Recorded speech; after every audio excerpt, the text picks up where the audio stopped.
Once upon a time, in a faraway land, there was a magnificent castle where a young prince lived. The prince was very handsome, but sadly, he was not kind. He was selfish and loved only himself. One cold winter night, a poor old beggar woman came to the castle, asking for shelter from the storm. She had no money, so she offered the prince a single red rose as a gift. You dare approach my door looking like that? Get out of my sight. Suddenly, a bright light flashed. The old woman was actually a powerful enchantress in disguise. No, please, Enchantress, have mercy. I didn't mean it. I swear, please. She turned the handsome prince into a scary, hairy beast, so he would look as ugly as his heart. She left him the rose. If he could not learn to love, he would stay a beast forever. Many years later, in a sunny village nearby, lived a beautiful and kind girl named Belle. Belle was very special. While others cared about silly things, Belle only loved reading books. She's gone completely mad, I tell you. Head always stuck in a book. Ugh, it is just not right. Belle lived with her father, Maurice. He was an inventor who loved to make strange machines. One day, Maurice fixed his invention and was ready to take it to the fair to win a prize. Before he left, Belle asked her father to bring her back a rose, for she loved flowers very much. Maurice rode his horse into the forest, but soon it got dark and foggy. The poor old man could not see the road clearly, and he got lost in the woods. Suddenly, scary wolves appeared. They growled and wanted to chase him. Maurice was so scared, he made his horse run as fast as the wind to escape. Running from the wolves, he found a big, dark castle and ran inside to be safe. Inside, it was quiet and spooky. Maurice called out, but nobody answered. He didn't know that the furniture in this castle was magical and could talk. They watched him silently. Cold and tired, Maurice sat by the fire to warm his hands. But then the beast appeared. He was huge and angry because a stranger was in his home. The beast roared loudly, terrifying poor Maurice. The mean beast grabbed Maurice and locked him up in a cold, dark dungeon. Back home, Belle saw her father's horse return alone. She knew something bad had happened. What happened? Where is Papa? Being a brave daughter, Belle rode the horse back into the forest to save her father. She arrived at the beast's scary castle. It looked like a place where monsters lived. Belle walked through the dark halls, calling for her papa. Deep down in the dungeon, she heard her father coughing weakly. Don't worry, Papa. I won't leave you. I'm gonna get you out of here. Belle loved her father too much to leave him there alone. Suddenly, the beast stepped out of the shadows. He looked very scary. Please don't do this. You must let me go. The beast said no, so Belle made a brave choice. She said, "Take me instead." She promised to stay in the castle forever if her father could go free. The beast was surprised by her kindness. He agreed and switched them. Maurice cried as he was sent away, leaving his dear daughter behind with the monster. Belle was now a prisoner. She sat in her room and cried because she missed her home. Don't cry, darling. Belle was amazed to see talking objects.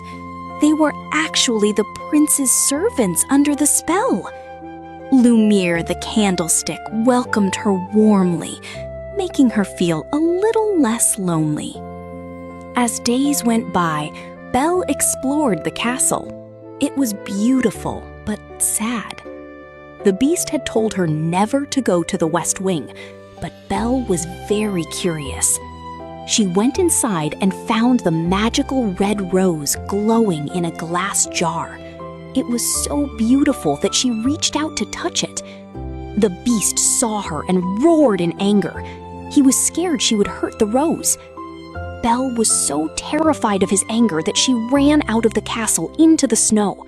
She rode her horse into the dark forest, but it was freezing cold and dangerous. A pack of hungry wolves surrounded Belle. They were ready to attack her. Belle closed her eyes, thinking this was the end. But suddenly, the beast jumped in. He fought the wolves to protect Belle. The wolves bit the beast, hurting him badly, but he scared them all away. The beast fell onto the snow, tired and bleeding. Belle could have run home to her father, but she saw that the beast had saved her life. She decided to be kind. She helped the beast up. Together, they walked back to the castle. Belle began to see he wasn't just a monster. Belle gently cleaned the beast's wounds. She wasn't afraid anymore. Thank you. After that, they became friends. They fed the birds in the garden together. The beast wanted to make Belle happy, so he showed her his huge library filled with books. Belle clapped her hands with joy. It was the best gift she had ever received. The earliest maps often depicted sea serpents in uncharted waters, symbolizing the dangers that lay beyond. They played in the snow like happy children. The beast learned how to laugh again. He tried hard to eat politely with a spoon to impress Belle. The servants were so happy watching them. They hoped Belle would break the spell. One special night, the beast dressed up like a prince and invited Belle to dance. They danced beautifully across the floor. The beast was gentle and kind. Belle realized she was starting to love the beast for his good heart. But after the dance, the beast saw that Belle looked sad. He asked her why. Belle said she missed her father and was worried about him. Because the beast loved Belle, he gave her a magic mirror to see her father. In the mirror, Belle saw her poor father was sick and lost in the woods looking for her. The beast knew he had to set her free, even if it meant he would stay a beast forever. Belle, you are free now. Belle asked if he would be okay. The beast lied and said yes, just to make her go. He told her to keep the magic mirror so she could always remember him. Belle rode away quickly to save her father, leaving the sad castle behind. Up on the high tower, the beast watched her go and roared in great sadness. The servants were heartbroken too. They knew their time was running out. Belle found her father lying in the snow and woke him up. She brought him home and gave him medicine until he was better. Maurice was so happy to have his daughter back, but Belle was quiet. Belle missed the beast. She realized she loved him. One night, she looked into the magic mirror to see how the beast was doing. Oh no! She saw the beast lying on the ground, dying of a broken heart. Belle knew she had to hurry. She jumped on her horse to go back to him. She rode through the storm faster than ever before. "Hold on, beast!" she cried. She arrived at the garden and found the beast lying still on the cold grass. "Please don't leave me. I love you."